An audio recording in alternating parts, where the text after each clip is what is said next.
죄악이 충만했던 고린도 도시가 있습니다. 죄악이 편만한 도시에 성도들이 거주하다 보면 가끔은 믿음이 흔들리고 정신이 아득하고 혼미하고 하나님이 안 계시다라는 착각을 하는 경우가 더러 있어 죄악된 삶에 다시금 돌아가는 경우도 있습니다. 그런데 고린도 전서 1장 8절에 보면 주께서 너희를 우리 주 예수 그리스도의 날에 책망할 것이 없는 자로 끝까지 경고하게 하시리라 라는 우리 인간의 의지가 아닌 예수 그리스도의 의지로 인도하여 주심을 우리는 경험하게 될 것입니다. 이때 보면 책망할 것이 없는 자로까지 성장하는 성도들이 될 것임을 우리는 믿음으로 믿고 굳게 믿고 나아가야 할 것입니다. 고린도전서 2장 14절 말씀에 보면 육에 속한 사람은 하나님의 성령의 일들을 받지 아니하나니 이는 그것들이 그에게는 어리석게 보임이요 또 그는 그것들을 알 수도 없나니 그러한 일은 영적으로 분별되기 때문이라. 성령에 속한 자들과 육에 속한 자들은 보는 시야 그리고 삶에서 벌어지는 일들에 대한 믿음이 각각에게 다르게 펼쳐집니다. 마치 육에 속한 사람과 영에 속한 사람은 다른 고글을 쓰고 있다. 다른 안경을 쓰고 있다라고 보아도 무방할 정도로 각각 다른 시각으로 세상을 바라봅니다. 육에 속한 사람이 있다고 칩시다. 그 사람은 성경을 근거로 보면 성령에 속한 자들의 일은 분명히 어리석게 보여야만 합니다. 육에 속한 자와 성령에 속한 자는 겉보기에는 똑같은 사람이지만 물과 기름처럼 생각하는 바가 전혀 달라요. 고린도전서 3장 23절에 봅니다. 너희는 그리스도의 것이요 그리스도는 하나님의 것이니라. 우리는 그리스도의 것입니다. 그리스도는 하나님의 것입니다. 고린도전서 10장으로 넘어갑니다. 31절, 32절, 33절을 함께 읽어봅시다. 그런즉 너희가 먹든지 마시든지 무엇을 하든지 다 하나님의 영광을 위하여 하라. 유대인에게나 헬라인에게나 하나님의 교회에나 거치는 자가 되지 말고 나와 같이 모든 일에 모든 사람을 기쁘게 하여 자신의 유익을 구하지 아니하고 많은 사람의 유익을 구하여 그들로 구원을 받게 하라. 이어서 고린도전서 11장 1절에 내가 그리스도를 본받는 자가 된 것 같이 너희는 나를 본받는 자가 되라. 우리는 24시간 무슨 일이든 합니다. 각자의 삶을 삽니다. 그 모든 일이 하나님의 영광을 위한 일이었는지 돌아보아야 할 것입니다. 무엇을 먹든지 마시든지 이 또한 예수님의 피와 살을 먹고 마시는 성찬으로 여겨야 할 것이며 우리가 하는 언행 모두 하나님의 영광을 위한 것이 아니면 자제하고 절제하고 침묵하는 편이 훨씬 더 지혜롭습니다. 유대인에게나 헬라인에게나 하나님의 교회에나 어떤 사람이나 어떠한 종교기관에도 거슬림이 되지 않고 걸리적거리는 방해가 되는 행동을 하지는 말고 모든 사람을 기쁘게 한다는 건 하나님의 구원이 그들 가운데 있게 하는 선교의 일에 동참하라는 것을 말합니다.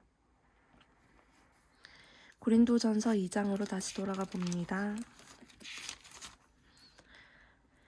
13절, 14절, 15절을 함께 읽어봅시다. 우리가 이것을 말하거니와 사람의 지혜가 가르친 말로 아니하고 오직 성령께서 가르치신 것으로 하니 영적인 일은 영적인 것으로 분별하느니라. 육에 속한 사람은 하나님의 성령의 일들을 받지 아니하나니 이는 그것들이 그에게는 어리석게 보임이요 또 그는 그것들을 알 수도 없나니 그러한 일은 영적으로 분별되기 때문이라. 신령한 자는 모든 것을 판단하나 자기는 아무에게도 판단을 받지 아니하느니라. 영적인 문제가 발생했다면 영적으로 분별하면 됩니다. 육체에 병이 났다면 병원을 가면 됩니다. 영적으로 병이 났다면 성령이 거하는 공적인 예배에 참여하기를 권면드립니다. 주일 공예배는 사실 성도라면 기본적으로 참여해야 하는 예배이며 우리가 예배 가운데 나아가 주님을 경험하고 성령의 충만함을 경험할 수 있는 시간은 이외에도 새벽 예배의 시간이나 새벽 예배의 시간이 너무 필요하다 하면 수요 예배, 금요 예배, 그리고 기타 찬양 부흥 집회가 있는 경우가 있습니다. 이 자리에 나아가 적극적으로 성령의 충만함을 사모하기를 권합니다. 마태복음 19장에 보면 예수님이 사역하던 당시에 사람들이 예수님께 나왔어요. 그 13절에서 15절 읽어보면 그때 사람들이 예수께서 안수하고 기도해 주심을 바라고 어린아이들을 데리고 오매 제자들이 꼬집건을 예수님께 안수를 받고자 했고 이때 당시에 이 안수를 방해하는 세력들이 있었는데 바로 예수님의 제자들이었어요. 예수께서 이르시되 어린아이들을 용납하고 내게 오는 것을 금하지 말라 천국이 이런 사람의 것이니라 하시고 그들에게 안수하시고 거기를 떠나시니라. 영적인 문제를 만났을 때는 맞닥뜨렸을 때는 예수님 앞에 나아가 예수님께서 능력을 전해 주실 수 있는 예배의 자리에 나아가 목사님 또는 장로님의 안수 기도를 받으시기를 권하며 이것은 분명히 성경적입니다. 고린도전서 14장으로 갑니다.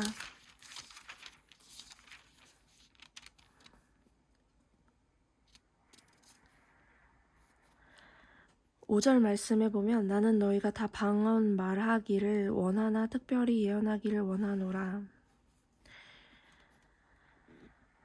방언을 말하는 것은 죄가 아니고 부도덕한 일이 아니고 영적으로 문제가 있는 일이 전혀 아닙니다. 성경에서도 방언 말하기를 원한다고 말합니다. 방언을 받고자 하는 경우는 기도 가운데 성령님께 방언을 받기를 원합니다. 라고 기도하며 나아가면 주님께서 주시는 경우도 있습니다. 그리고 방언을 사모하면서 설교자, 목회자의 방언을 따라서 기도하는 것도 일부 추천을 드립니다. 그리고 13절, 14절, 15절 말씀에 그러므로 방언을 말하는 자는 통역하기를 기도할지니 내가 만일 방언으로 기도하면 나의 영이 기도하거니와 나의 마음은 열매를 맺지 못하리라. 그러면 어떻게 할까? 내 영으로 기도하고 또 마음으로 기도하며 내가 영으로 찬송하고 또 마음으로 찬송하리라. 저의 경우에는 기도 제목을 한국어로 한 문장, 두 문장 정도 간단히 아뢰고 그것을 생각하면서 방언 기도를 하기도 합니다. 예를 들자면 친구를 위해 친구에게 믿음을 주세요라고 기도를 한다고 가정을 해봅시다. 내 친구 홍길동에게 믿음 주시기를 성령께 간구하나이다. 이렇게 기도하고 이 내용을 마음에 품고 실제로 방언을 합니다. 홍길동 믿음을 주소서 카테 플루스 플레플러 퍼슘 부션 블라 플레사카 이렇게 방언을 하면 이 방언이 무슨 뜻인지 저는 사실 통역을 하지는 못하지만 내 마음에서는 홍길동에게 믿음을 주시기를 바랍니다 라고 기도하는 마음도 같이 올려드리고 나의 입술의 고백도 함께 주님께 올려드리게 됩니다. 고린도전서 12장 8절로 11절까지 함께 읽어봅시다. 어떤 사람에게는 성령으로 말미암아 지혜의 말씀을, 어떤 사람에게는 같은 성령을 따라 지식의 말씀을, 다른 사람에게는 같은 성령으로 믿음을, 어떤 사람에게는 한 성령으로 병 고치는 은사를, 어떤 사람에게는 능력 행함을, 어떤 사람에게는 예언함을, 어떤 사람에게는 영들 분별함을, 다른 사람에게는 각종 방언 말함을, 어떤 사람에게는 방언들 통역함을 주시나니 이 모든 일은 같은 한 성령이 행하사 그의 뜻대로 각 사람에게 나누어 주시는 것이니라.